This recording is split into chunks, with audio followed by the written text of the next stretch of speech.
জোড়া বাড়িতে এলো অনিকেতের আসল মা অনুরাধা। সম্পূর্ণ জানতে হলে ভিডিওটি লাইক করে দেখতে থাকো। কোন গোপনে মন ভেসেছে ধারাবাহিকের গল্পে বর্তমানে যেটা দেখা যাচ্ছে, কোর্টে অনুরাধাকে হাজির করছে শ্যামলী এবং সবটাই প্রমাণ হয়ে যাবে যে অনিকেত সম্পূর্ণ নির্দোষ।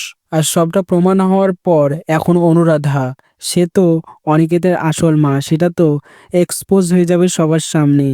এরপর হয়তো এমনটা দেখা যেতে পারে অনিকেত তার মাকে খুব ভালোবাসে, আর এই সমস্ত কিছু দেখে জোড়াবাড়িতে কিছু অশান্তি হতে পারে। সেই কারণেই হয়তো শ্যামলী এবার হাল ধরবে, সম্পর্ক ঠিক করার চেষ্টা করবে। হয়তো শ্যামলী অনিকেতের মা অর্থাৎ অনুরাধাকে জোড়াবাড়িতে নিয়ে চলে আসবে, আর জোড়াবাড়িতেই গৃহপ্রবেশ করবে অনিকেতের মা। শ্যামলী বলবে অনুরাধা ম্যাডাম এখন থেকে জোড়াবাড়িতেই থাকবে। অনিকেতও হয়তো সেটাতে রাজি হবে। দেখা যাক শেষ দিকে কি হয়, তবে জোড়াবাড়িতে নিশ্চয়ই আসবে অনুরাধা।